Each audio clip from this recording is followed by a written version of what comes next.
పూర్వం కాశీనగరం అనే రాజ్యం ఉండేది. ఆ రాజ్యంలో చంద్రవర్ణ మహారాజు అనే రాజు పరిపాలించేవాడు.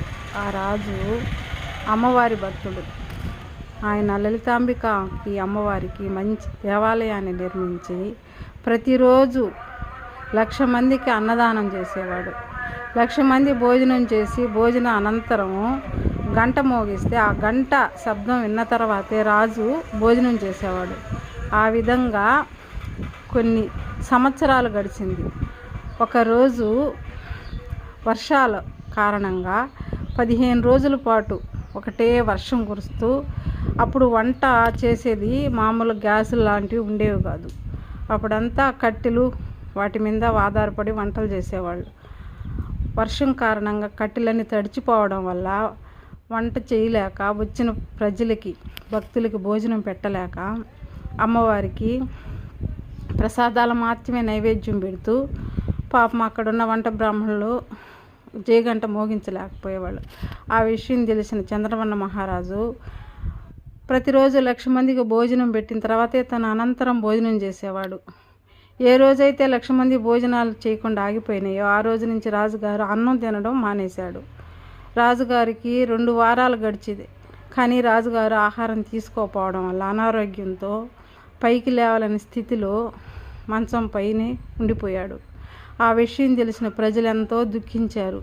రాజు వైద్యులు వచ్చి ఎంతగా నచ్చజెప్పినప్పటికీ కూడా రాజు ఎట్టి పరిస్థితుల్లో అమ్మవారికి అన్న మాట ప్రకారం 1,00,000 మంది భోజనం చేస్తే కానీ నేను భోజనం చెయ్యను అని నిర్ణయం తీసుకున్నాను. నేను ఎట్టి పరిస్థితుల్లో భోజనం చేయను, నన్ను ఇబ్బంది పెట్టద్దు అని ప్రజలకైతే మంత్రులకి అందరికీ అదే విధంగా చెప్పేవాడు. రాజుకి రోజు రోజుకి ఆరోగ్యం క్షీణించసాగింది. అప్పుడు ఆ విషయం తెలిసి ఇంట్లో ఉన్న రాజుగారి భార్య పిల్లలు అందరూ దిగులుతో అమ్మవారిని ధ్యానిస్తూ నువ్వే కాపాడాలి తల్లి అని వాళ్ళు అమ్మవారికి పూజలు చేస్తూ ఉండేవాళ్ళు.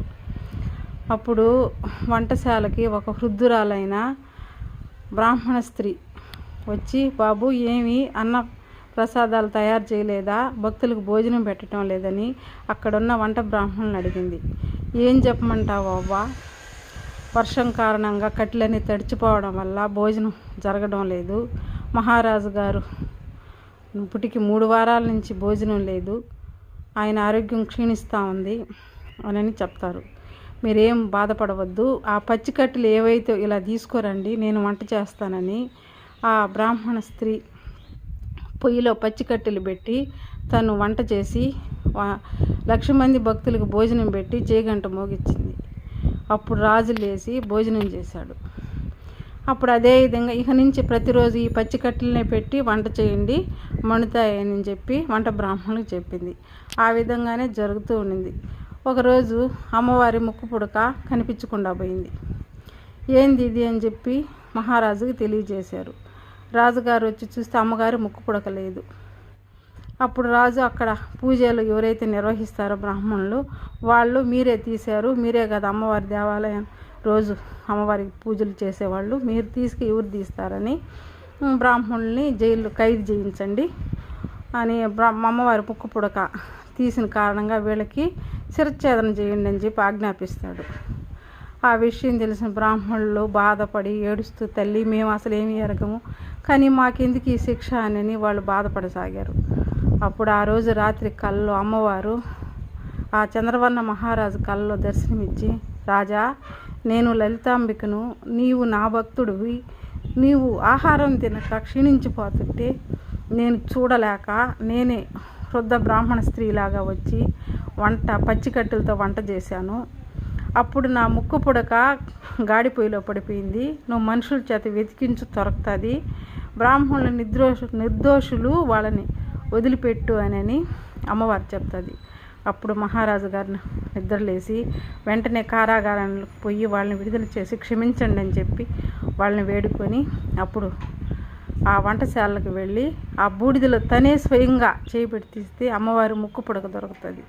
అప్పుడు అమ్మవారిని ఎంతో స్తుతించి అప్పుడు మళ్ళీ దాన్ని శుద్ధి చేసి మళ్ళీ యథాప్రకారం అమ్మవారికి ముక్కు పుడక అలంకరించి, అదేవిధంగా కాశీరాజు తను జీవించి ఉన్నంతకాలం అమ్మవారికి సేవ చేస్తూ తదనంతరం తన వారసులు కూడా అమ్మవారికి ఆ విధంగా చేసేవాళ్ళు. ఆ విధంగా అమ్మవారు తనను